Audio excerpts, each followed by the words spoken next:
Page 48, the can-can, or I just call it can-can. It's from an opera. It's a dance.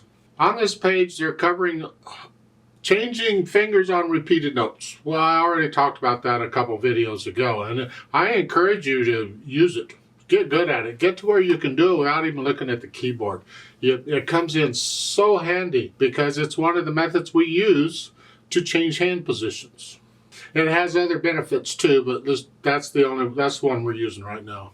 Now, as for the can-can, treble and bass clef, it's 4 lines long. There's no repeat signs or nothing. You just play it straight through.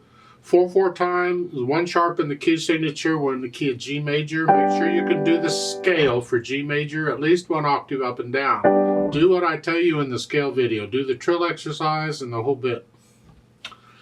Cover us 1 hand at a time. Make sure we got the fingering and all. Starting here, right hand. 1, 2, 3, 4. 1, 2. Now in measure 4, it's 4th finger. That's kind of what they're talking about. Yeah, good fingering. Here, we're doing it because we need the 5th finger here. And then in measure 6, the 2nd finger. So we're just moving around a little bit here. And then reach up, and now we have a G major scale going down. If you can do the G major scale, that's easy. If you can't do the G major scale, you're going to struggle trying to make this even and controlled.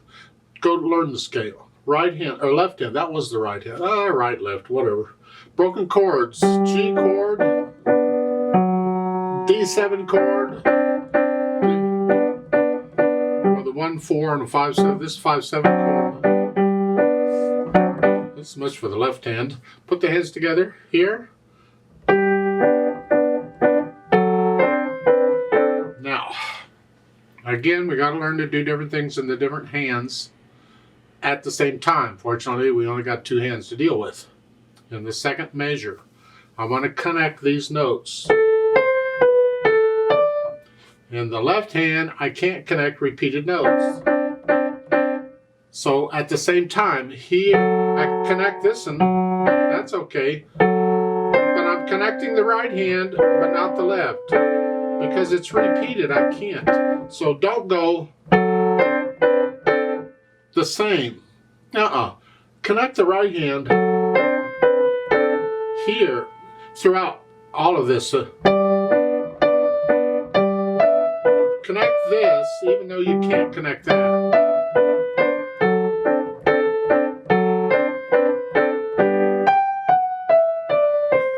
So, just make sure you're connecting the right hand, even though you can't connect the left hand.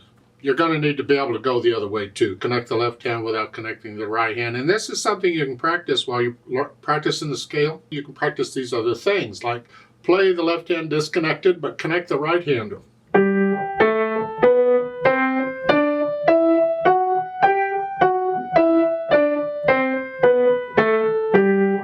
Then switch it.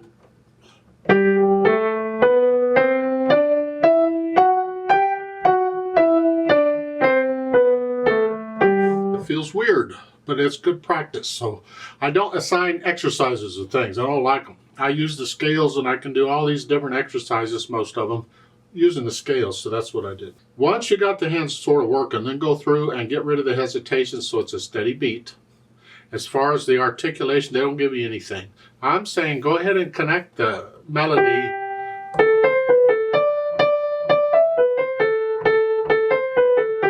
Now you can lift up in measure 7 here to here. You can, if you want to, because the phrase ended with the G.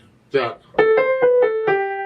ended it. So if you want to, and this is all just a pickup or lead into going again. In the left hand, you just do the best you can with. Just connect it as best you can. For the dynamics, that applies to the melody, and that's the right hand. It's just loud. To start, whatever you think loud is, keep the left hand in the background. And then when you get to measure 7, the first note is loud, sort of soft. Can you go? I recommend you go ahead and lift up here in the right hand. Lift up with the left hand. That's like I said before, it's the end of a phrase. But this is sort of soft, and then you're going to gradually, see that arrow? You're going to gradually get louder to measure 9 is loud. So it's sort of soft, sort of loud, loud. Don't get loud until measure 9. So it's loud, soft. And if it will help you, then on the medium loud thing, get softer than that. Start soft or softer. Can you do loud, soft? And then gradually, you got more room to get louder though. And you're loud again. That's the only dynamics. For speed, they say brightly. That's a mood. This is, as I said, it's a dance. And it's usually felt in 2. You actually feel it in 2. 1, 2, 1, 2.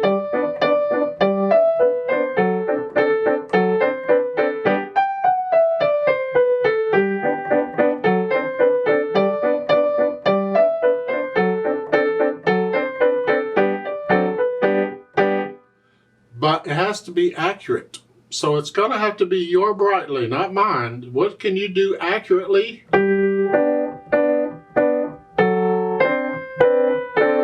If that is your brightly, fine. Just make sure it's accurate.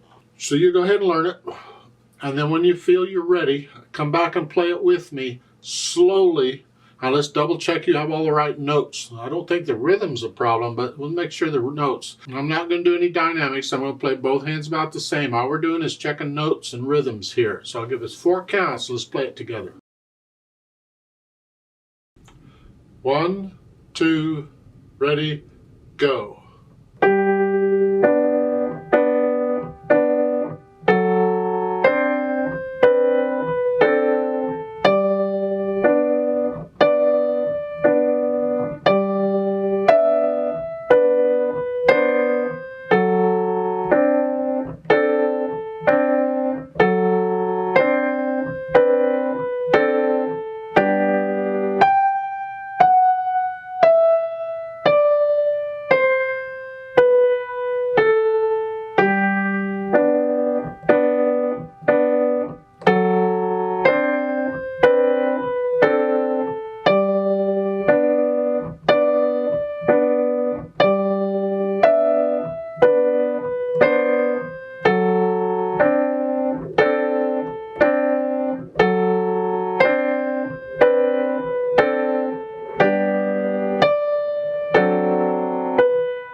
Rest, rest.